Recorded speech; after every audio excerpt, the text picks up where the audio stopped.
Você também, você também. Então sejam bem-vindos. Espero que vocês vão fazer cirurgia amanhã. A senhora vai fazer? Vai fazer? A senhora tem alguma dúvida? Não? Tudo certo? Você vai fazer cirurgia? Alguma dúvida? Não? Você só veio para acompanhar mesmo. Eu fiz. Mas se bem que você também vai fazer uma cirurgia, né? De qualquer forma, está no pacote. Né? Então sejam bem-vindos. Se vocês tiverem alguma dúvida ou quiserem conhecer melhor o que nós fazemos na recepção, tem um banner ali falando sobre todas as atividades que a casa tem, né? Em relação ao horário, os dias. Nós temos os cursos, palestras, tratamentos, então, psicografia. Então, espero que vocês continuem conosco. Bom, e vocês também. Então vamos lá, vamos começar hoje a nossa reflexão da tarde e vamos começando com a nossa prece, vamos aceitando da melhor forma possível e assim vamos nos ligando com Deus nosso Pai, com Jesus nosso Mestre querido, com as equipes espirituais responsáveis pelos cursos, palestras e tratamentos do Grupo Socorrista São Paulo, que todos estejam aqui conosco nessa hora que temos da tarde, para que juntos possamos aprender um pouco mais os ensinamentos desta doutrina, que nos dá a capacidade da nossa evolução moral, da nossa evolução espiritual. Permita, Pai, que estejamos com os corações e mentes abertos, com entendimento, e que eu também possa dar o meu melhor. Que assim seja, graças a Deus. Hoje nós vamos falar sobre a parábola do filho pródigo. Alguém não conhece a parábola? Não? Ok, então vamos começar. Eu sempre preparo um vídeo para passar, mas o notebook de vez em quando ele não reverter, que hoje eu não vou conseguir passar, mas eu vou ler para vocês então a passagem, tá bom? Então vamos lá. Primeiro de tudo, vamos falar sobre o contexto do por que Jesus comentou essa parábola. Ele, obviamente, sempre, nós sabemos que ele sempre foi perseguido. E os fariseus e o pessoal, os sacerdotes da época, sempre querendo pegar alguma vírgula ali de Jesus para que ele pudesse cair em contradição ou fazer alguma coisa errada, para ser motivo de prender, né? E nessa época que Jesus estava ali junto com os fariseus, os publicanos e pecadores. Os fariseus questionaram Jesus sobre o porquê ele se juntava à mesma mesa com os publicanos e os pecadores. Então vamos só situar quem é quem aqui. Então os publicanos eram os cobradores de impostos, assim como nós temos ali no Zaqueu, que era um dos cobradores de impostos. Ele era cobrador em Jericó. Tínhamos o Mateus, que era Levi, que foi um dos apóstolos, que era cobrador na Galileia, que provavelmente foi onde aconteceu a situação. Embora, fazendo parênteses, isso daqui é uma parábola, né? Então o que nós vamos estudar é uma parábola, não foi uma passagem de Jesus. Mas ele foi questionado, de fato, pelos fariseus, por que ele sentava à mesa com pessoas de má vida. Então, porque os publicanos, que eram os cobradores de impostos devidos a Roma, eles eram odiados pelos judeus, porque era a pessoa que ia lá cobrar os impostos que Roma cobrava, né, deles. E muitos deles eram tidos como corruptos. Né? Então, assim, se era de fato ou não, a gente fica aí um ponto de interrogação. Mas o povo não gostava dos publicanos porque achavam que eles eram de má vida. E os pecadores eram as pessoas que se afastavam das leis de Deus. E os fariseus, que eram quem estavam questionando Jesus, eram os doutores da lei. Eram as pessoas que seguiam literalmente a letra das leis de Moisés. Então, por que eu estou falando rigorosamente a letra? Porque eles não interpretavam. Era o que estava escrito, é o que eles faziam. Então, eles eram muito mais ligados às práticas exteriores do que às práticas interiores. Então, obviamente, Jesus não perdia a oportunidade de passar o ensinamento. Ele, então, quando ele foi questionado por que ele fazia isso, né, sendo ele, né, já que você é tão poderoso, como você senta junto com pecadores para tomar uma refeição? Então, Jesus então contou 3 parábolas. E aí uma delas foi do filho pródigo, que é o que a gente vai estudar, e aí ele contou mais duas parábolas. Lembrando que parábola não foram situações, não foram passagens, foram parábolas, são histórias com conteúdo moral, de coisas relacionadas à época, para que eles ficassem fácil entendimento. Então ele contou da dracma perdida e da ovelha perdida. E contou do filho pródigo, que é o que a gente vai estudar mais aprofundadamente. Eu vou contar rapidinho as duas aqui para vocês verem como as três vão ter o mesmo significado. Da dracma perdida, conta que uma mulher tinha 10 dracmas. Dracma era uma moeda da época, uma moeda grega. E ela tinha ali numa caixinha. E quando ela foi abrir a caixinha, ela só achou 9. E aí ela ficou desesperada procurando a 10ª moedinha. Aí ela foi, varreu toda a casa e achou a moedinha. E aí ela ficou muito feliz. E convocou todas as amigas, os vizinhos e tudo lá, dizendo que tinha achado a dracma perdida. Né? No caso aqui da ovelha perdida, Jesus conta o seguinte: que pastor que tem 100 ovelhas e cuida delas todas, e uma delas se desgarra, e ele não, entre aspas, larga as 99 e vai atrás dessa outra que está perdida. E aí ele vai e acha essa ovelha e volta para o rebanho, não é? Então, e depois ele contou do filho pródigo. Então nós vamos ver que nas três o propósito é o mesmo. É sobre o amor divino, é sobre o arrependimento, sobre o perdão. E Jesus, quando falou essas parábolas, quando ele disse para os fariseus isso, ele queria demonstrar que o amor de Deus é inclusivo, justamente porque ele estava à mesa com pecadores e publicanos. Então, que o amor que o amor de Deus é inclusivo, é compassivo e não é condenatório. E aí nós vamos ver essa parte de condenatório, nós vamos estudar melhor aqui na parábola do filho pródigo. Tá? Essas três parábolas aí, eu vou ler então para vocês, que eu ia passar o vídeo, né? Cadê meu som? Não, meu som não vai estar. Estou ficando louca. Gente, eu achei que estava gravando. Como eu ia passar o vídeo, mas como eu não tenho, eu vou ler então para vocês a parábola do filho pródigo. Ela só está em Lucas, essa parábola, tá? E aí diz o seguinte: e disse: um certo homem tinha 2 filhos, e o mais moço deles disse ao pai: pai, dá-me a parte da fazenda que me pertence. E ele repartiu por eles a fazenda. E poucos dias depois, o filho mais novo, ajuntando tudo, partiu para uma terra longínqua e ali desperdiçou a sua fazenda, vivendo dissolutamente.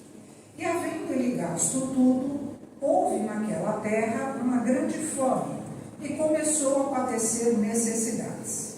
E foi, e chegou-se a um dos cidadãos daquela terra, o qual o mandou para os seus campos a apacentar porcos. E desejava encher o seu estômago com as bolotas que os porcos comiam, e ninguém lhe dava nada. E caindo em si, disse: quantos trabalhadores de meu pai têm abundância de pão, e eu aqui pereço de fome?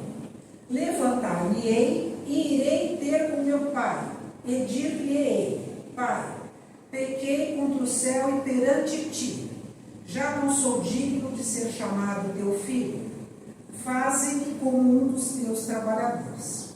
E levantando-se foi para seu pai, e quando ainda estava longe, viu o seu pai. O pai viu, né?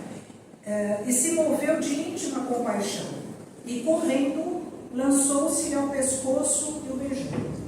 E o filho lhe disse: pai, pequei contra o céu e perante ti, e já não sou digno de ser chamado teu filho. Mas o pai disse aos seus servos: trazei depressa a melhor roupa, e vesti-lo, e ponde-lhe um anel na mão e sandálias nos pés, e trazei um bezerro cevado e matai-o, e comamos e alegremos, porque este meu filho estava morto e reviveu, tinha se perdido e foi achado. E começaram a alegrar-se. E o seu filho mais velho estava no campo, e quando veio e chegou perto de casa, ouviu a música e as danças. E chamando um dos servos, perguntou-lhe o que era aquilo. E ele lhe disse: veio teu irmão, e teu pai matou o bezerro cevado, porque o recebeu são e salvo. Mas ele se indignou e não queria entrar. E saindo o pai, eu às vezes enfatizo algumas coisas que eu vou falar depois, né? E saindo o pai, estava com ele. Mas, respondendo ele, disse ao pai: eis que te sirvo há tantos anos, sem nunca transgredir o teu mandamento, e nunca me deste o cabrito para alegrar-me com os meus amigos. Vindo, porém, este teu filho, que desperdiçou a tua fazenda com as meretrizes, mataste-lhe o bezerro cevado. E o pai lhe disse: filho, tu sempre estás comigo, e todas as minhas coisas são tuas. Mas era justo alegrarmos e regozijarmos, porque este teu irmão estava morto e reviveu, tinha se perdido e foi achado. Tá? Então, essa ficou alguma dúvida aqui na história? Ok. Então, essa daqui é a parábola que a gente vai estudar. Então, o que nós vamos ver aqui? Então, vejam que as três têm o mesmo propósito, que é de alguma coisa que foi perdido e foi achado.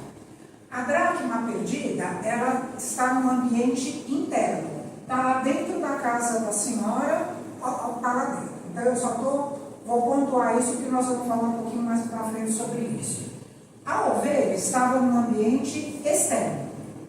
Né? Ela foi perdida no campo, e aí o homem foi atrás dela, o pastor foi atrás dela e achou. E o filho pródigo, na realidade, ele estava num ambiente interno e externo. Então, por que estava interno? Porque o filho foi lá, pediu a herança do pai e foi viver a vida dele. E externo, quando ele volta, e o pai vai receber. Então, a gente vai ver aqui essa junção, só que agora eu vou me ater somente ao filho pródigo mesmo, tá?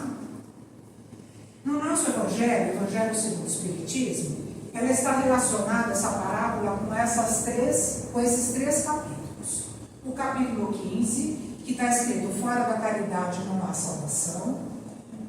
Nesse capítulo especificamente está falando da parábola do bom samaritano, que é uma outra história que eventualmente a gente pode falar a respeito na próxima palestra.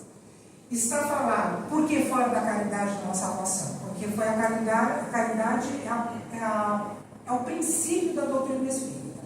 Kardec, quando passou a doutrina, codificou a doutrina, ele não falou assim: fora do espiritismo está a salvação, fora da igreja não está a salvação. Ele falou que fora da caridade que não tinha salvação, independente da religião, independente do que fosse a pessoa, mas que a pessoa devia ser caridosa. E a gente entende essa caridade como um sentido muito mais amplo do que nós sempre lembramos a caridade de você tirar, por exemplo, alguma coisa do bolso contra alguém, né? Então, esse, na realidade, é o norte da doutrina espírita. Está relacionado com o capítulo 5, quando fala bem-aventurados os aflitos, sobre essas provas e expiações. O que nós lemos ali? O filho saiu, foi para uma terra longínqua, e chegou uma hora que ele passou uma grande necessidade, foi apacentar porcos, e nem as bolocas que eram dadas para os porcos ele conseguia comer. Então, aquilo foi uma prova ou uma expiação que esse espírito passou. E no capítulo 11, como que é o amar o próximo como a si mesmo, que fala sobre o perdão e a reconciliação, que é justamente o final da palestra, da parábola, quando o filho volta para o pai e o pai o recebe de braços abertos. Né? Então, agora a gente vai começar a interpretar a parábola sobre alguns aspectos. Então, vamos começar aqui, vamos falar do pai e do filho pródigo. Aliás, eu vou fazer uma pergunta. O que significa a palavra pródigo?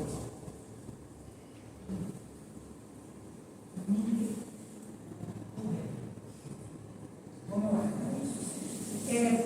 Às vezes, a gente pode confundir pródigo com prodígio, né? Parece assim, Eu entendi o que foi perdido. mais ou menos, não. Mas tem um significado. Não, então a gente não pode confundir. Prodígio é uma coisa, pródigo é outra. Pródigo significa uma pessoa que esbanja. O que nós lemos na parábola ali faz sentido, né? Uma pessoa que é muito generosa. Não que nós não devamos ser, mas né? Temos que ter sempre o bom senso. O excesso, exatamente. Então, é uma pessoa que não tem limites, não tem regras, por isso que é chamado de pródigo. Então, nada mais apropriado o nome da parábola para isso, né? Então, vamos interpretar aqui, eu vou, em cada slide que a gente vai passando, eu vou relembrando a parábola e vamos dando a interpretação do significado dela aqui para nós, nos dias de hoje, né? Então, para a parábola, quem era o pai e quem era o filho? O pai era o dono da fazenda e era quem os filhos lá viviam com ele. Aí, quando o filho pródigo, que era o filho mais novo, e aquele era o filho mais velho, chegou e pediu a herança para o pai. E o pai, como nós vimos, repartiu a herança e deu para os dois, porque ele achava que estava tudo certo. E na realidade, isso não era uma prática na época, porque o filho que pedisse uma herança antes do momento correto, ele poderia ser desejado. Mas aquele pai era muito compassivo e acabou abrindo mão e dividiu a fortuna dos dois, aí os bens materiais para os dois. Okay. Aí tudo bem. E aí o filho pródigo, que era o mais novo, era um espírito mais imaturo, digamos assim. Era um espírito que tinha mais vontade de liberdade, vontade de viver a vida dele, de querer sair pelo mundo, né? Aventureiro, né? E então ele queria a parte dele, que eram os bens materiais. Imaturo. Sim, nós vamos falar do irmão. Peraí que tem coisa do irmão também. Então, assim, nós vamos ver que aí o pai repartiu e o filho, então, pegou esse dinheiro e foi, então, viver a sua vida. E aqui a gente vai já percebendo o seguinte, que o filho aqui, ele está assim, bem vestido, né? Tá com, enfim, eram pessoas que a gente supõe ali sempre fossem abonados, tinham uma fazenda e tudo mais. E aí o filho, considerando aqui agora interpretando, o pai, nós interpretamos como sendo Deus, né? Que nos entende, nos dá liberdade, permite que nós façamos as nossas escolhas, quaisquer que sejam. Nós temos o nosso livre-arbítrio, embora também nós vamos ver mais no final da palestra que é um livre-arbítrio relativo, mas nós temos livre-arbítrio. Então ele permitiu, por isso que ele dividiu os bens. Os bens materiais, para nós, significam os bens espirituais. Tudo que nos foi outorgado. Então, por exemplo, a nossa consciência, a nossa vontade, o nosso livre-arbítrio, a nossa vontade de evolução, tudo isso são os bens materiais que nós recebemos do Pai. E que muitas vezes desprezamos, como o filho pródigo fez aqui. Ele queria os bens materiais para poder sair e viver uma vida dissoluta, né? E ele queria gastar esse dinheiro, porque era dele, ele fazia o que bem quiser. Como eu sempre comento aqui, que fazendo uma comparação ali quando Jesus estava no Monte das Oliveiras, que ele falou que seja feita a vossa vontade. O filho mais novo aqui falou que seja feita a minha vontade. Eu vou pegar meu dinheiro e eu gasto como quiser, porque eu vou, desculpe a expressão, eu vou vazar, né? Eu vou embora e não quero mais viver com você. Ele poderia ter feito o quê? Pegou o dinheiro e falou, olha, eu vou comprar uma terreninha aqui do lado e a gente fica próximo, né, um do outro, só que eu quero viver a minha vidinha mais perto de você. Ele não fez isso, ele foi para uma terra longínqua, né? E aí o que ele fez lá na terra longínqua, né? Teve um desregramento. Então nós vemos aqui, como diz na própria parábola, que ele se enroscou lá com meretrizes e gastou todo o dinheiro e viveu ali tudo que os bens materiais poderiam lhe proporcionar naquele período, aquela quantia que lhe foi oferecida para ele. Trazendo isso para nós vemos, e ele foi para uma terra longínqua. Trazendo isso para nós, o que significa? Essa terra longínqua significa o afastamento das leis de Deus. Então ele não queria estar ali próximo do pai, ali no terreno do lado da fazenda. Ele queria ficar longe do pai. Por isso que estava escrito terras longínquas, que era justamente para não ficar sob o controle do pai, para não ter que ficar sob a orientação do pai, porque afinal de contas ele era dele, né? O filho mais novo já sabia o que queria e volta a falar, como que seja feita a minha vontade, né? Então era uma pessoa, representa uma pessoa, o filho pródigo, descompromissada com a uma pessoa que deixa a vida levar, vai vivendo um dia depois do outro, sem preocupação, sem responsabilidade, porque afinal de contas ele sabia que uma hora o dinheiro ia acabar, já que ele não trabalhava, ele não fazia nada para manter o patrimônio que o pai havia lhe dado, não é?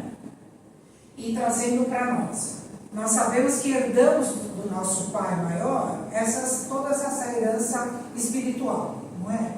E aí, qual é o nosso dever aqui enquanto filhos de Deus? É fazermos progredir, multiplicar essa herança que nós tivemos. Ah, mas como assim? Quando nós estudamos, quando nós praticamos a caridade, quando nós nos propomos a ser pessoas melhores, isso tudo nós estamos o quê? Evoluindo intimamente e evoluindo para a sociedade, para como um todo, a humanidade evoluindo. Então é esse que é o render, né? Colocaria os bens para render, então seria isso aqui falando. E aí o que aconteceu? Acabou o dinheiro dele. E aí veio uma grande fome. Né? O que é a fome? Falta de alimento. Né? Literalmente lá veio uma grande fome, que era a falta de alimento. Só que nós já interpretamos essa fome como sendo uma falta de alimento íntimo, espiritual, né? Uma falta de alimento interior, um vazio moral, um vazio interior. Então ele falou, nossa, agora eu não tenho mais nada, eu vou voltar para a casa do meu pai. Só que, porque aí, veja bem, o que bateu nele? O arrependimento, não é? Aí quando bateu nele o arrependimento, o que ele fez? Ele falou, eu vou voltar para a casa do meu pai. Só que ele não voltou direto para a casa do pai. Ele foi então procurar alguém, algum dono de alguma fazenda, na terra longínqua. Então ele ainda estava longe do pai. E aqui vamos trazendo para nós que essa terra longínqua, essa fazenda onde tinha os porcos, ainda era um lugar, né, falando assim de uma forma geral, era um lugar que ainda não estava próximo de Deus. Tanto que esse homem deu condições mínimas para ele sobreviver. E aqui eu não estou falando do trabalho ser indigno. Alguém tem que apacentar os porcos. Alguém tem que dar comida para os porcos. Não é o trabalho que é indigno. Porém, perante a situação desse indivíduo, para ele era uma coisa de menor importância, pela posição que ele tinha perante o pai quando ele estava lá. Vejam que quando ele saiu do pai, ele estava super bonitinho, bem vestido. Olha como ele está agora. Né? Então aqui nós já começamos a perceber que ele estava descendo, estava indo lá para o fundo do poço. Só que, como eu falei, ele não foi direto, né, para a casa do pai. Ele ainda permaneceu aqui. E aí, quando ele estava nessa situação, ele começou trazendo para nós aqui, né, podemos supor que ele pensou assim, eu vou dar um tempinho, vou ver se eu consigo me reorganizar aqui, né? Só que nem as bolotas do porco ele conseguia comer. Vejam como ele estava afastado, estava vivenciando as consequências da causa que ele proporcionou. Aqui a gente entra com a lei de causa e efeito. Aqui ele estava assim, as causas que ele produziu geraram consequências. E aqui ele estava vivendo as consequências que ele mesmo provocou. Então ele teve essa ciência de que ele tinha tudo na casa do pai. Riqueza, tinha os empregados, tinha comida, fartura. E agora ele estava nem comendo, ele conseguia comer justamente por conta da situação que ele provocou. E aí ele foi chegando, obviamente, no fundo do poço. E aí ele pensou, quando eu vou lá, vou voltar para o meu pai. Aí ele pode ter pensado assim, bom, por que ele não voltou direto para a casa do pai? Ele pode ter pensado assim, dependendo de como meu pai me receber, eu tomo uma atitude. Eu estou falando aqui do arrependimento. Então, por exemplo, acho que eu vou chegar lá e me jogar nos pés do meu pai, pedir desculpa, chorar, e aí vamos ver qual vai ser a reação do meu pai, né? Porque ele, veja bem, ele sabia o que poderia acontecer. E aí ele falou, bom, dependendo do que meu pai fizer, ou eu fico ali, como ele falou, eu não sou digno, eu sou de ser chamado seu filho, eu quero ser um trabalhador, ou dependendo do que o pai fizesse, ele fala, não, eu vou voltar no meu status de filho ali, vida que segue, foi só um parênteses ali que aconteceu e está tudo certo, né? Então, nesse período aqui, digamos que ele ainda não estava arrependido de fato. Porque se ele estivesse, ele já teria saído, já teria voltado para a casa do pai. E isso daqui também demonstra o processo de evolução. Porque mesmo ele confabulando, né, que nós estamos supondo que ele pudesse estar confabulando essa situação de como seria o encontro com o pai, levou um tempo, que foi o tempo que ele ficou apacentando os porcos. E aí esse tempo serviu para ele para amadurecer as ideias dele, para que ele, como espírito, amadurecesse, para que ele pudesse ter a certeza do seu arrependimento. E aqui eu já falei algumas vezes, quem me acompanha sabe, que nós já falamos muito em remorso, arrependimento e reparação, que é uma coisa que tem aqui na doutrina espírita, é muito falado isso. Então, o que a gente fala? Que o remorso é um primeiro momento, é o primeiro instante em que você fala assim, ai caramba, acho que eu fiz alguma coisa errada e o que vai acontecer agora? Imediatamente ao remorso deve vir o arrependimento. Que se a gente pode falar, mas é a mesma coisa. Não é a mesma coisa. O remorso, como eu sempre falo, é quando você se arrepende, você começa a perceber que tem alguma coisa errada e pergunta para o outro, você me perdoa? Você passa para o outro a responsabilidade de perdoar. Se ele te perdoar, você, beleza, está tudo certo, vida que segue.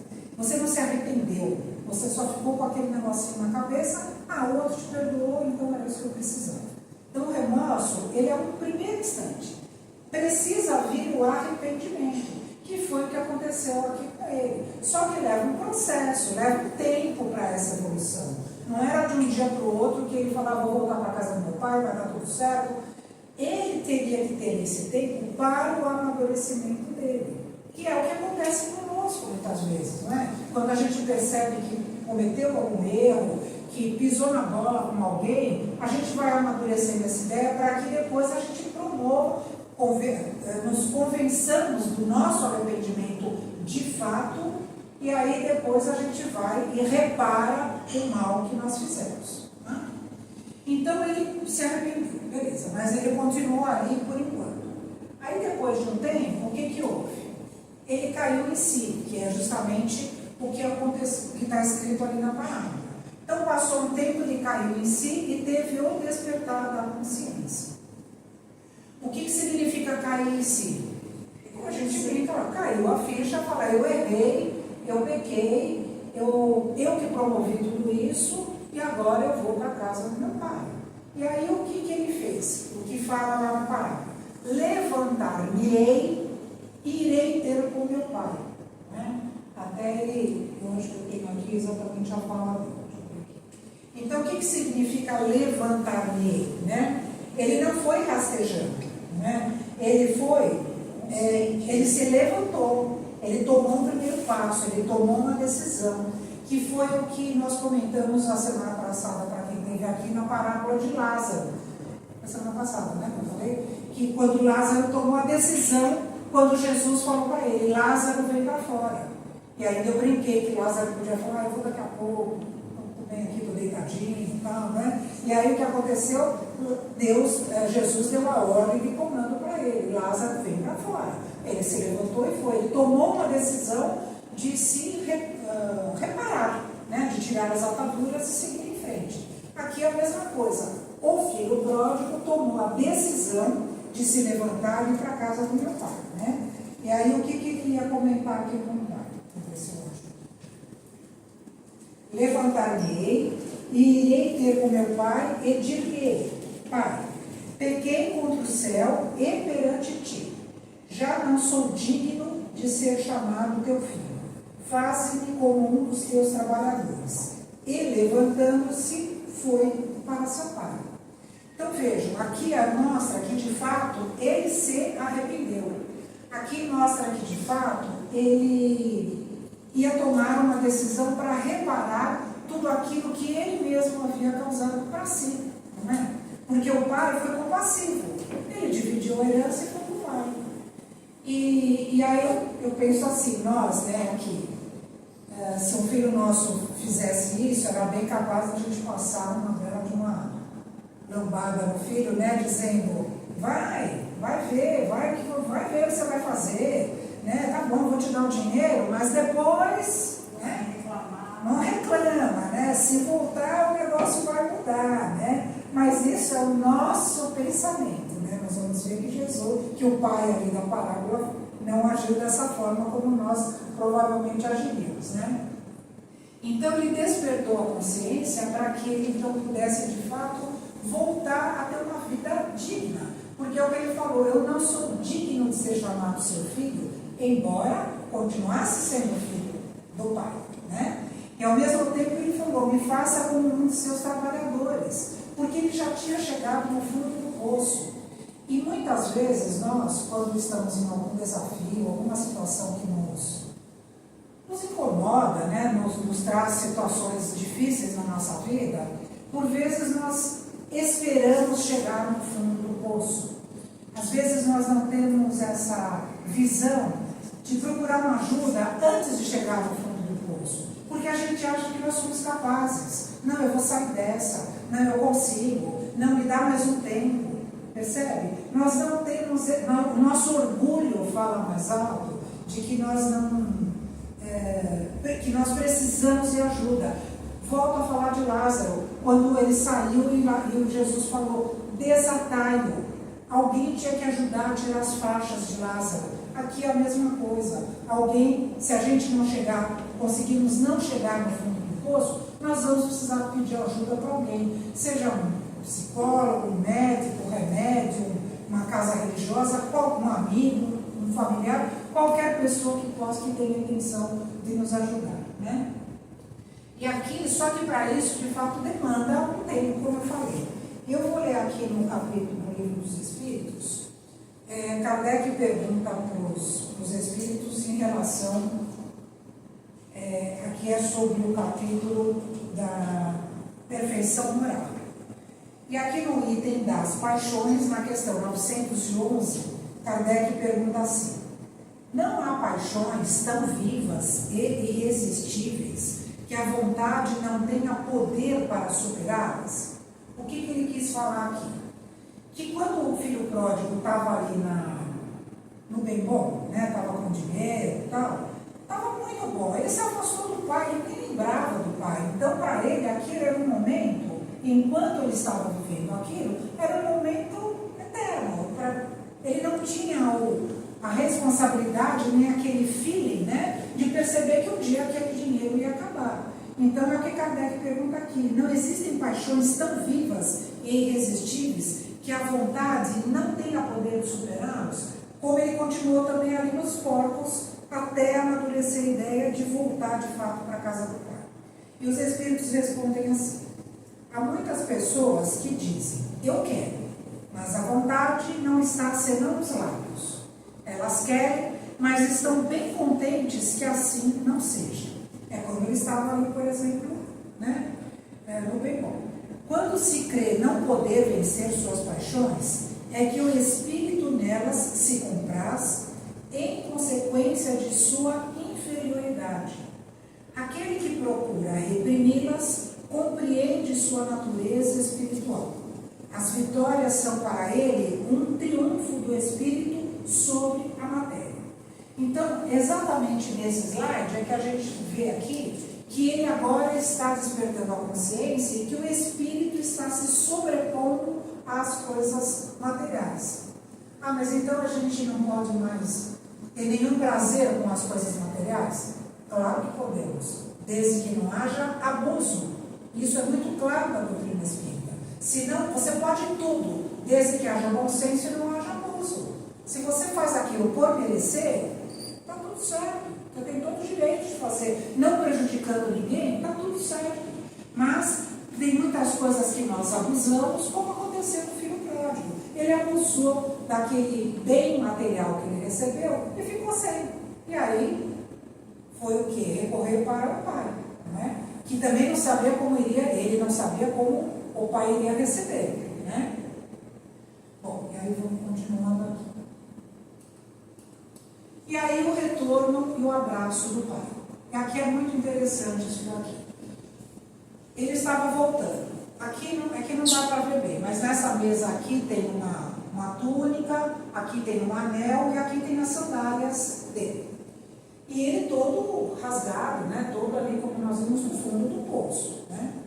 E o pai nunca o abandonou. O pai sempre estava na espera do filho. E aí, por isso que eu falei que foi uma ação interna e uma ação externa. Aqui, enquanto o filho estava voltando pelo caminho, o pai o avistou e correu até ele. E o beijou no pescoço e o abraçou. Isso não parece uma coisa simples, mas para os judeus, a região do pescoço é o que liga o cérebro ao coração, a razão do sentimento. Então, quando ele abraçou e beijou o filho no pescoço, era justamente ligando ali a razão do sentimento, né? E aqui eu vou fazer também, vou parar um pouquinho só para fazer uma parte. Vou fazer uma parte.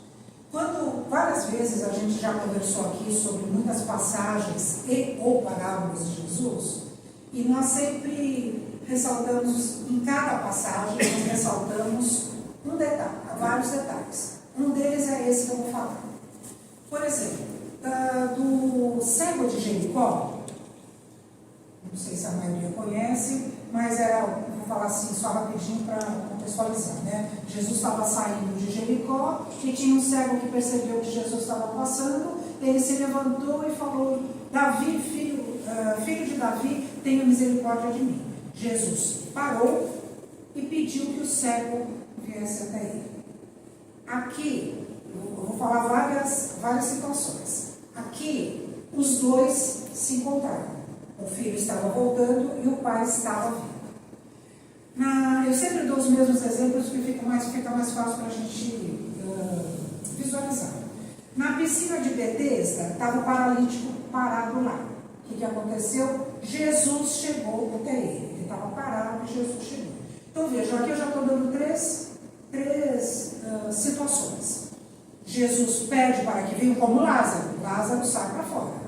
Então pede que a pessoa, que o indivíduo venha até Jesus. Quando Jesus estava na barca, que falou ali para todos os... Tem uma palestra também sobre isso, né? Nem dito, mas ele foi até do Sermão na Montanha falar isso também. Qual foi? Sacerdotes também, exatamente. Então, assim, Jesus fica sempre ali a postos, esperando que nós cheguemos, ou, dependendo da situação, ele vai até nós, como foi o que aconteceu aqui. O pai podia ficar esperando lá na porta da casa, mas o pai correu atrás dele, ao encontro dele. Ou diferente do paralítico, que Jesus chegou nele também, chegou nele porque viu que naquele momento aquele homem não tinha condição de se locomover. Então vejam como Deus nos conhece, como Deus sabe o que é necessário para cada um de nós. Então, Ele pode nos aguardar, dando o nosso tempo, para que nós possamos chegar até Ele. Como nós vimos aqui, o filho pródigo saiu, viveu, e aí foi amadurecendo a ideia e voltou para o pai. No paralítico de Betesda, ele estava num tal estado que ele não tinha condição de se movimentar. Jesus chegou até ele, né? E aqui a mesma coisa. O pai foi de encontro porque viu que era uma ação interna e externa que estavam acontecendo ao mesmo tempo. Tá? Então vejam com que esse é o adendo que eu queria fazer, porque nós vemos que cada situação pede uma posição nossa, e a posição de Deus é sempre a mesma, porque é imutável a posição de Deus. Ele sempre estará conosco, mas Ele também nos respeita. Então, se nós quisermos chegar até Ele, Ele estará disponível para nós. Se nós acharmos que ainda não é tempo, Ele continuará. E se Ele achar, entre aspas ali, que nós estamos precisando de fato, porque estamos ali no fundo do poço, Ele chega até nós. Ah, mas como que ele chega até nós? Através de muitas situações na nossa vida.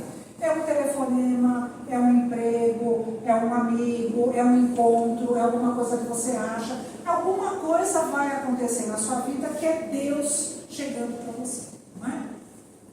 E aí o que aconteceu aqui? O pai falou, vamos fazer uma festa para você. Então, voltou, reintegrou o filho, dando ali a vestimenta, o anel, os sapatos, reintegrou o filho à família. Reintegrou, fez com que o seu filho entendesse que o seu livre-arbítrio estava regenerado. Então, nós sabemos que na doutrina espírita nós não temos penas eternas. Porque senão, é a tal história, quando aconteceu aqui, o que eu brinquei há pouco, o que nós faríamos para o filho? Não falei que ia dar isso aí, que deu ruim, não falei que você não era para pegar o dinheiro, não é? Agora vai se virar. Só que o pai não faz isso conosco. O pai não questionou esse homem para saber o que você fez com o dinheiro que eu te dei. Não questionou. Recebeu de braços abertos, tanto que foi encontro para dar o abraço para o filho, não é? Então ele não questionou onde você foi, o que você fez, o que você comeu, o que você passou. O que importou para o pai este momento? A volta do filho. Como? Não importa. Porque Deus nos respeita. Por isso que nós temos o livre-arbítrio. Por isso que nós podemos fazer as nossas escolhas. Porque nós somos, é a lei de causa e efeito. É da lei da causalidade. Eu causei e não tem uma consequência. Não tem outra alternativa em relação a isso, né? E aqui eu vou ler para vocês, eu vou ler na verdade 2 capítulos para vocês, que é desse livro aqui, Palavras de Vida Eterna. Os 2 são seguidos, é o 97 e o 98. O 97 fala do filho pródigo. E o próximo nós vamos falar do filho mais velho, daqui a pouco. Tá? Então vamos ler aqui o que Emmanuel nos fala sobre essa parte aqui do filho pródigo. A lição 97 chama Pai e Amigo. E ele vai discorrer sobre o versículo. E levantando-se foi para seu pai. E quando ainda estava longe, o pai chegou a vê-lo, moveu-se de íntima compaixão e correndo lançou-se ao pescoço e o beijou. Veja, o que é compaixão? Amor. Amor. Amor. Tá emotivo. Perdão. É você entender que o outro erra também. Eu não digo que é se colocar no lugar do outro, porque aí a palavra certa é empatia, não é? Mas você entender que o outro pode errar também. Porque Deus não erra. Não é? Ele tem compaixão de nós. Exatamente. Deus tem compaixão de nós, porque sabe que ainda somos falíveis, né? E aí Emmanuel discorre o seguinte: é possível que essa ou aquela falta te sombreie o coração, impelindo-te ao desânimo. O filho pródigo estava insatisfeito ali com o pai, né? E aí pediu dinheiro para ir embora. Anseias respirar a fé pura, entregar-te aos mistérios do bem, contudo trazes remorso e tristeza. Dissipaste as forças da vida, extraviaste votos santificantes, erraste, caíste na negação, qual viajor que perdesse a luz. Foi o que aconteceu aqui com ele, no processo de descida. Entretanto, recorda a providência divina e reergue-te. O amor de Deus nunca falta. Para toda ferida haverá remédio adequado. Para todo desequilíbrio aparecerá reajuste. Por isso que o pai não questionou, era manso, compassivo. Fixa-te no ensinamento do Cristo, enunciando o retorno do filho pródigo. O reencontro não se deu em casa, como remoques e humilhações para o moço em desvalimento. Ele chegou ali, que era só pó da rabiola, né? E é assim mesmo, o pai foi lá, acolheu e não questionou absolutamente nada. Assinalando-o no caminho de volta e, quando ainda estava longe, o pai, ao vê-lo, moveu-se de íntima compaixão e, correndo, lançou-se-lhe ao pescoço o beijou. O pai não esperou que o filho se penitenciasse, não exigiu desculpas, não solicitou justificativas e nem impôs condições de qualquer natureza para estender-lhes os braços. Apenas aguardou que o filho se levantasse e lhe desejasse o calor do coração. Então, essa história aqui, essa passagem aqui, até onde nós estudamos, está denotando sobre o filho pródigo. O que ele fez, o que aconteceu, aonde ele chegou, o retorno e o acolhimento do pai para com ele. O acolhimento do pai para com ele sem justificativa, sem remorso, sem pedir, sem exigir nada em troca e nem lhe dar alguma punição. Isso que é bastante interessante a gente ressaltar, porque, como eu falei, para nós não existe pena eterna. Então, assim, nós erramos.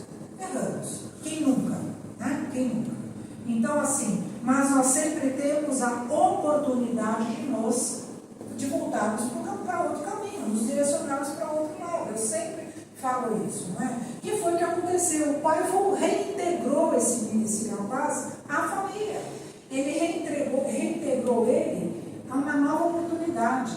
E aqui ainda nós podemos dizer que seria como também pode-se fazer uma comparação a uma nova reencarnação.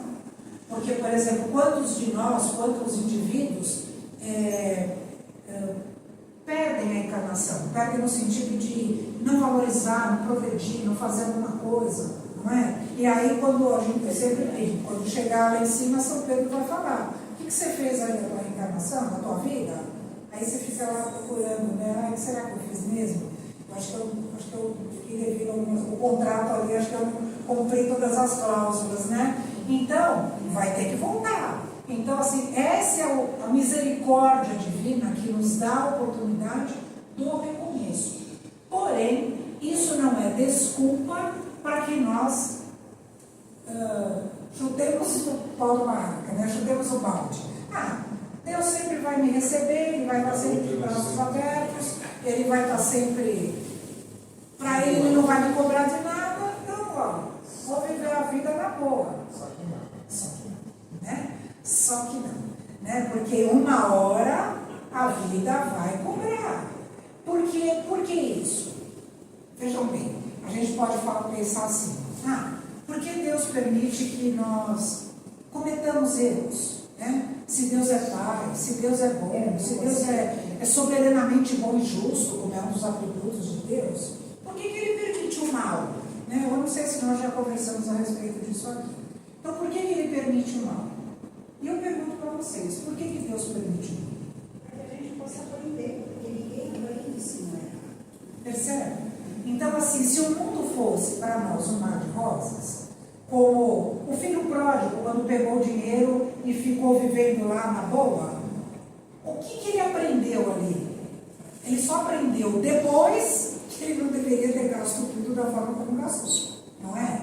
Mas enquanto a nossa vida, por exemplo, está um mar de rosas, e todos já passamos por bons momentos, com certeza, por maus momentos, né? A nossa vida é meio assim, né?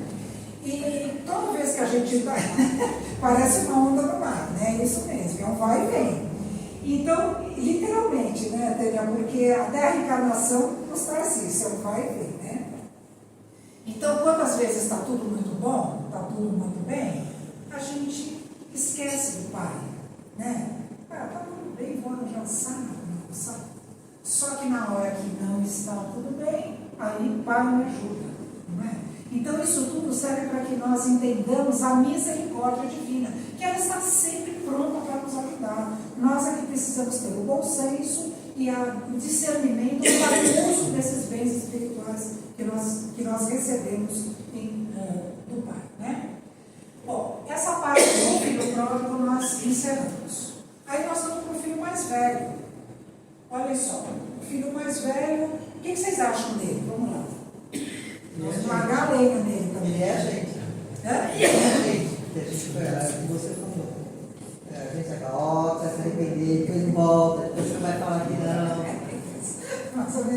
né? Que mais? Alguém tem mais alguma ideia do que o filho mais Ciúme, velho? né? Ciúme. Inveja do cobrando o pai também. Diz, eu trabalho, eu faço, querendo que o pai valorize, né, o que ele faz. Exato, Um exatamente. pouco de egoísmo. Um pouco? Muito. Porque ele fala para o meu irmão, você matou carinha para mim, cabelo Exatamente, exatamente. Então, o que nós temos aí? Vaidade, egoísmo, orgulho, tudo isso. Né? Então, se nós formos ver bem, o filho mais velho, ele cobra do pai, como a gente está falando. Ele cobrou, eu fiquei aqui do teu lado e você nunca me deu nada. E o pai fala, você sempre teve aqui do lado, você sempre teve sempre tudo que você quis. Só que ele não valorizou tudo que ele tinha. Então, se nós formos comparar o filho mais velho com o filho mais novo, o mais velho, esse aqui, é mais difícil de voltar à casa do pai, não literalmente porque ele já estava lá, do que o filho mais novo, que ralou, suou, desregrou, se arrependeu, comeu lá, ficou com os porcos, e aí ele valorizou tudo e voltou para o pai. Esse daqui é mais difícil, que é o que somos nós, exatamente. Quando nós, vejam que detalhe interessante aqui, e é muito interessante mesmo. Quando o pai promoveu a festa do filho, estava lá todo o filho. E o rapaz aqui mais novo, quando chegou, não sei se vocês lembram, ele estava no campo, quando voltou, ele viu a festa, ele não quis entrar na festa. E aí ele falou assim para o pai, o teu filho, a gente quando briga com o filho, né, fala com o marido, o teu filho, né? Não é meu irmão. Exatamente. Então fala assim, o teu filho fez tudo isso e você recebe ele desse jeito, e eu estou aqui do teu lado toda hora e você não me trata dessa forma. Vejam como ele era orgulhoso, vaidoso, egoísta, porque ele queria tudo para si, não é? Porque ele também recebeu a parte dele. Ela está falando, o pai dividiu a parte dos dois, a herança em partes iguais, não é? Então, nem sempre, aqui tem dois aspectos interessantes, nem sempre o que está do lado do pai faz tudo o que é necessário.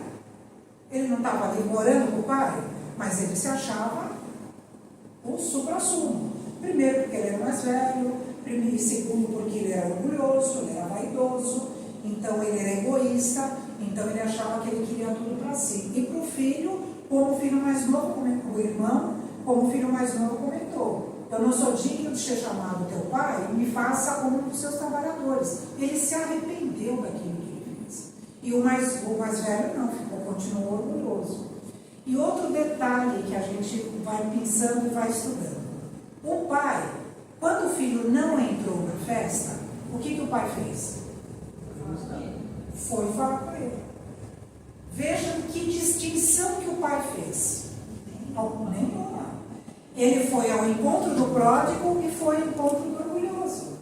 Então, para o pai, tanto faz o que nós fazemos. Quer dizer, tanto faz também não é um pouco forte, né? Eu falar assim. Mas assim, ele permite que nós façamos de acordo com as nossas vontades, com o nosso livre-arbítrio, com as nossas escolhas. Então, mas quando resolvemos voltar, ele vai ao nosso encontro. Então, foi ao encontro do pródigo, sem questionar, e foi ao encontro do outro, argumentando o seguinte: o seu irmão, não era o meu filho, o seu irmão estava morto e reviveu, estava perdido e foi achado, como nós falamos da ovelha perdida, ou da dracma perdida. Por isso que o contexto das três parábolas tem o mesmo significado. Então nós vemos que o pai não faz distinção entre os filhos. Para ele está tudo certo. O que importa é que nós voltemos para casa, de fato, né? E aí, para nós trabalharmos o orgulho, a vaidade, não adianta eu estar aqui dentro do centro 5 dias por semana, não é? É o que eu sempre brinco, a gente chega aqui e tudo é coraçãozinho, ai, meu irmão, né? Tudo são flores, ai, eu sou um santo, você é um santo, ai, Deus é Pai. Deus é Pai. Mas se eu não fizer a minha parte, não adianta nada. Se eu sair lá fora e já começar a brigar, xingar, a tratar mal, o que adianta eu ficar aqui no centro dando uma de boazinha? Só um pouquinho. Fala. Só um pouquinho? Só um pouquinho. Lá fora só um pouquinho. Diminuir um pouquinho. Até porque o filho mais velho não teve dificuldade, talvez por isso ele precisa ter. Foi ótimo você comentar isso. E essa é uma oportunidade para Foi ótimo você comentar isso, porque é um item importante também que vale a pena ser ressaltado. Os dois filhos tinham defeitos. Né? Um era orgulhoso e o outro era pródigo. Né? E aqui, com relação ao que quando Jesus falou para os fariseus, em relação a ele comer com os publicanos e os pecadores, o pecador aqui é o filho pródigo. E os fariseus é o filho mais velho, porque é orgulhoso, porque eles se achavam ali os doutores da lei. Nós sabemos tudo da lei de Moisés, mas põe em prática. Estavam grudados na casa do Pai, viviam dentro dos templos, mas fazer que é bom, só criticavam. Exatamente o que o filho pródigo mais velho fez, só da boca para fora. Eles sabem bem a teoria. Sabe, a teoria está na ponta da língua, mas a prática é o que nós precisamos fazer. A prática é difícil. Então, vejam bem, nós aqui podemos dizer que nós, em algum momento, eu acredito piamente nisso, não desmerecendo ninguém, nós às vezes somos o filho pródigo, às vezes somos o filho mais velho. E a gente tem que... Hã? Mais ou mais velho. Pode ser que sim, mas cada um é cada um, né, Senhor? Então, a vida vai nos Exatamente. mostrando, e vai mudando, e você vai tendo que ter a sua retidão para seguir uma trilha, para seguir um caminho, não é? Então, assim, nem 8, nem 80, não é? O pródigo, ele aprendeu lição, o mais velho ainda não. Exatamente, mas é isso que eu ia completar o que o Rodolfo estava falando. Os dois têm defeitos, porém, os dois também têm virtudes. Não dá para negar. O mais novo aprendeu a lição, voltou. Então, uma virtude dele, ele renasceu, não é? Ele renasceu, de fato, se reintegrou, né, para a família. O mais velho ainda não. O mais velho ainda estava reticente ali, com os ciúmes do filho mais novo, por exemplo, do irmão mais novo, por exemplo. Né? Então, e aqui também eu vou ler no Palavras de Vida Eterna, que é a lição seguinte da que eu li agora, que é justamente agora fala do filho mais velho. A lição é 98, o nome é o seguinte: filho e censor. Né? Antes, a anterior era pai e amigo, que era do pródigo, agora é do mais velho.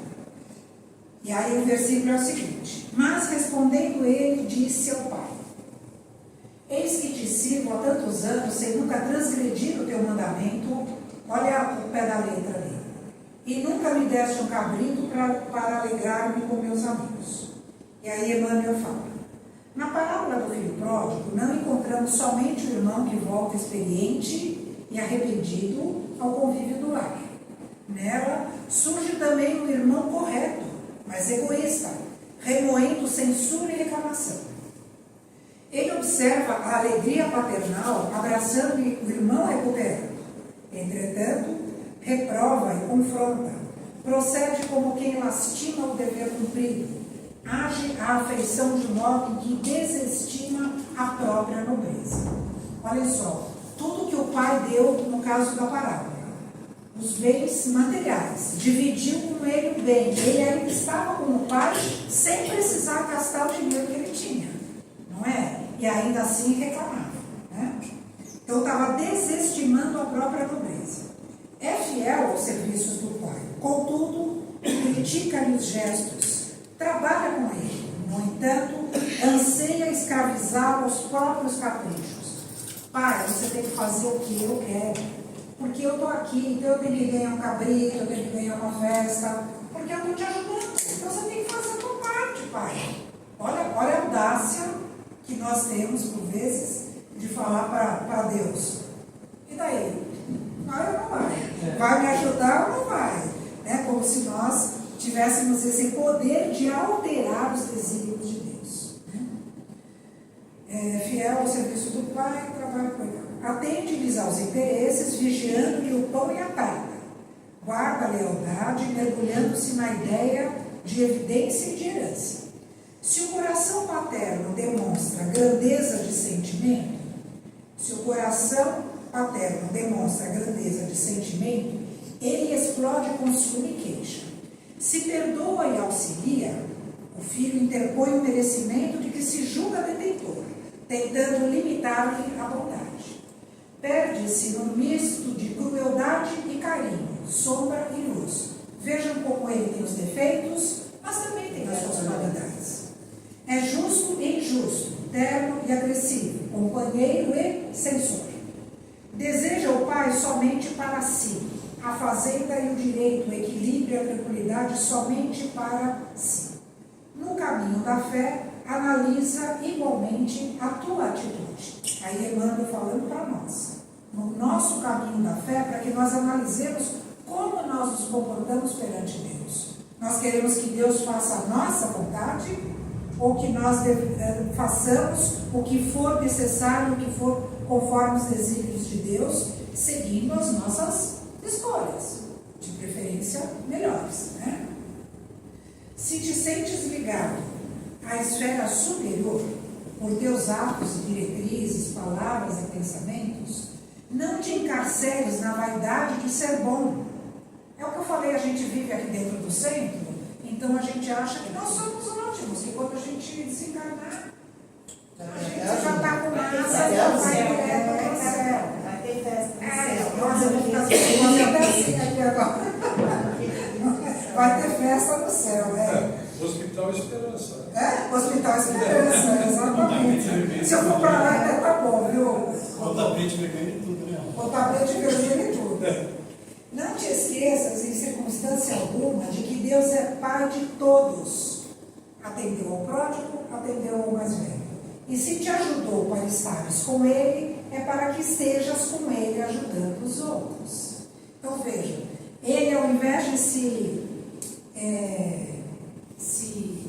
ficar feliz, né? Ficar contente de que o irmão havia voltado, não, ele foi lá e criticou, porque eu estou sempre do teu lado. E aí a gente vê como nós somos assim. Nós fomos filhos pródigos e somos orgulhosos também, não é? Bom, e aqui a gente já vai. Então vamos ver aqui as lições que a parábola do filho pródigo nos traz. Oi, pois não. Eu fico com uma dúvida, Pois desde a semana passada. Quando Jesus fala para Maria e Marta, que está falando com comparação Sim. de irmãos, por isso que me lembrei. Sim. Maria, ele vira e fala, Marta reclama, né, que a Maria não é Isso, ele fala isso. assim, ó, ela escolheu o melhor parte. Isso, que não será tirado. Que não lhe será tirada. Exato.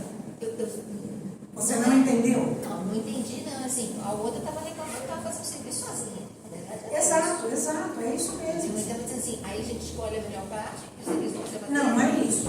Jesus, quando falou para Marta, Maria escolheu a melhor parte, porque Marta, naquela hora, onde ela poderia estar usufruindo da palavra de Jesus, sendo beneficiada por aquelas energias e fluidos que Jesus estava trazendo, ela preferiu cuidar da casa. Então, quando ele fala, Maria escolheu a melhor parte que não lhe será tirada, Eu pensei, isso não tem nada a ver com orgulho aí também.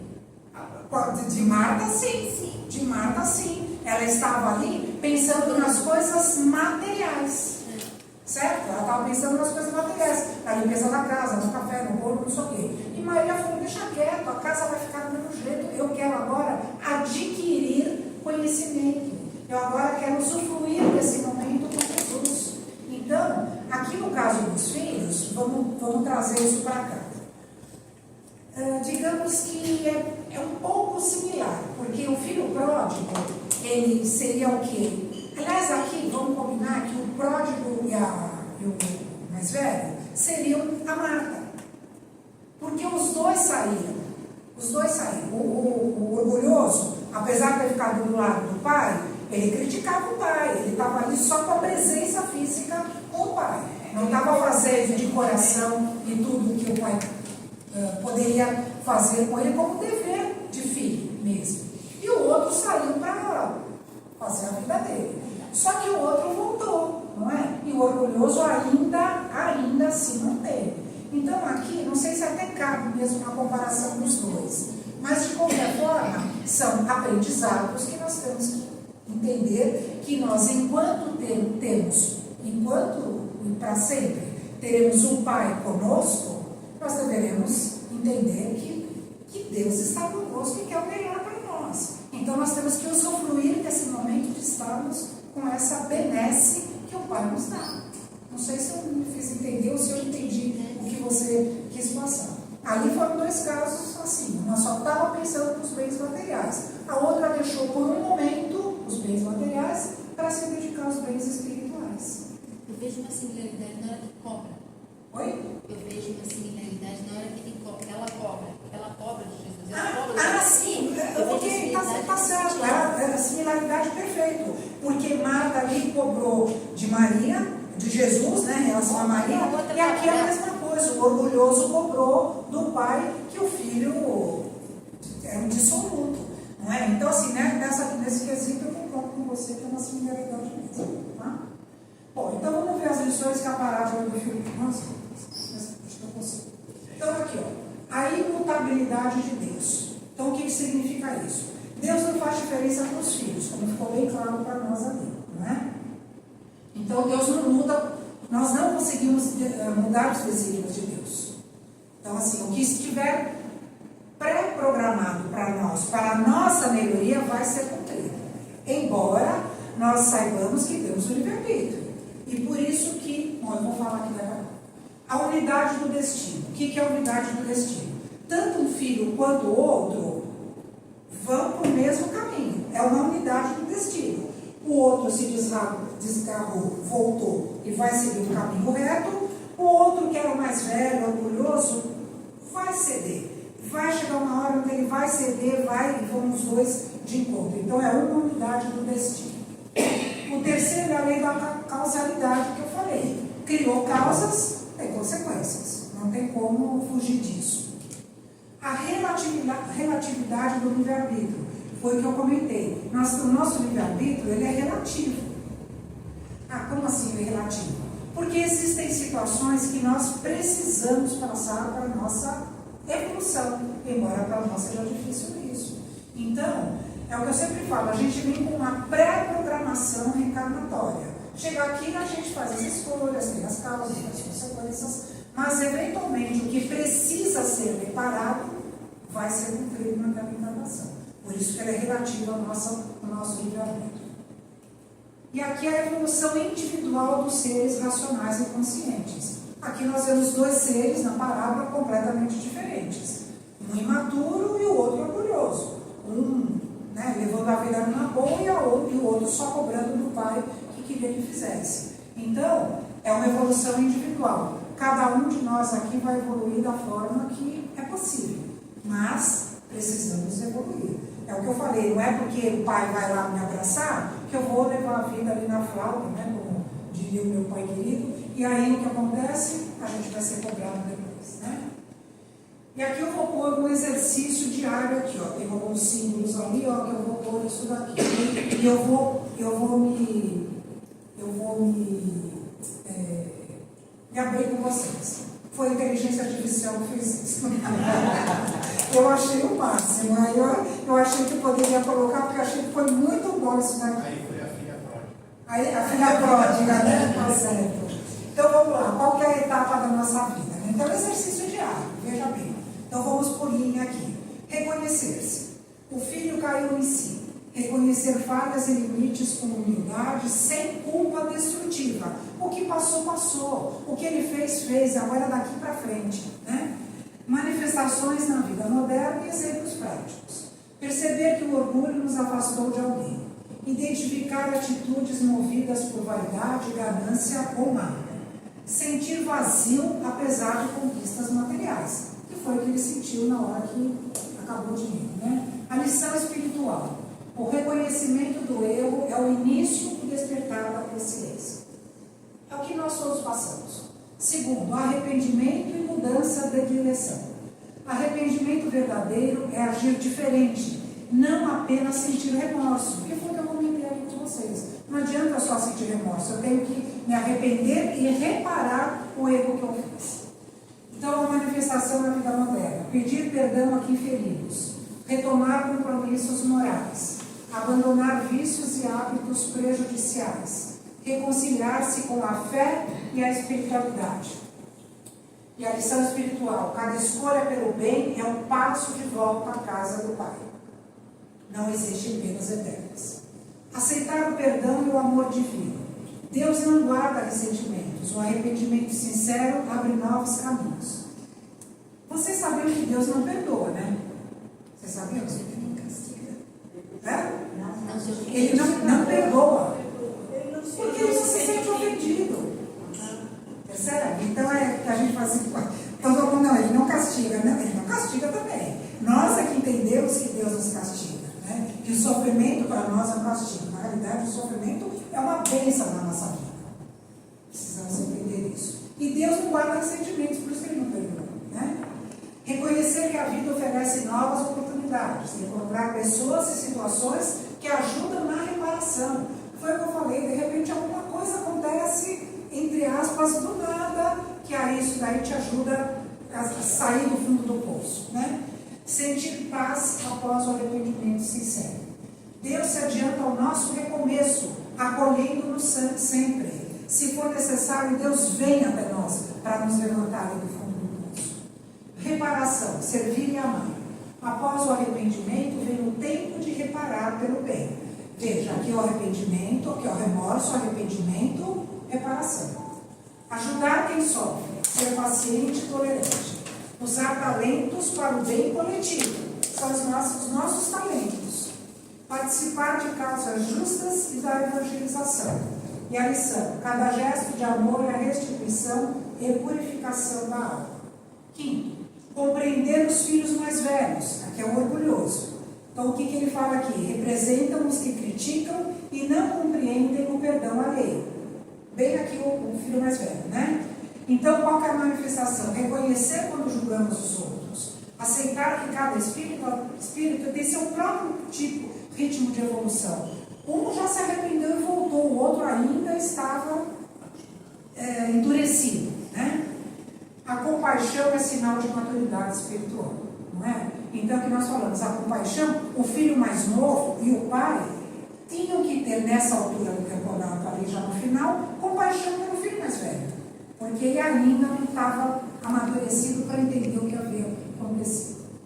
E, finalmente, vamos por aqui. Cada um de nós é o filho pródigo, experimentando, errando e aprendendo, mas sempre chamado a retornar ao amor. Deus, o Pai amoroso, não se cansa de esperar, porque vê em cada erro uma lição e em cada lágrima um passo rumo à luz. Todos somos filhos pródigos, aprendendo a voltar à casa do Pai. O Pai nos espera sempre, não com punição, mas com amor. A cada vez que perdoamos, compreendemos, ajudamos ou superamos o orgulho, damos mais um passo de volta ao lar divino que habita dentro de nós.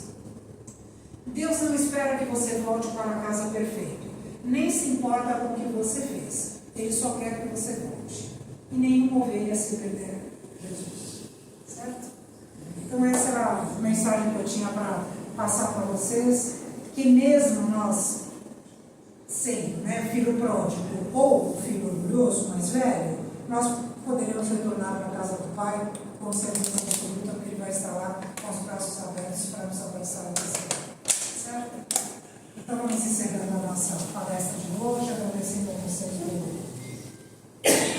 pela audiência aqui, e vamos assim aplicando o nosso passe, vamos sentando de uma forma passível, e assim vamos nos conectando novamente com Deus nosso Pai, com Jesus nosso Mestre querido, com Maria de Nazaré, nossa Mãe Santíssima, que ela possa nos cobrir com seu manto azul de luz, derramando sobre nós energias de paz, de equilíbrio, de saúde, de esperança, de alegria, de cura, de refazimento físico, moral, espiritual, para que possamos sair daqui melhores do que aqui chegamos. Que estejamos todos somente e somente acompanhados pelos nossos anjos da guarda, que nos orientam, nos inspiram, nos protegem e nos amparam. Que possamos ter todos um excelente final de semana juntos de nossos familiares e amigos. E que na próxima quinta estejamos juntos novamente para darmos continuidade aos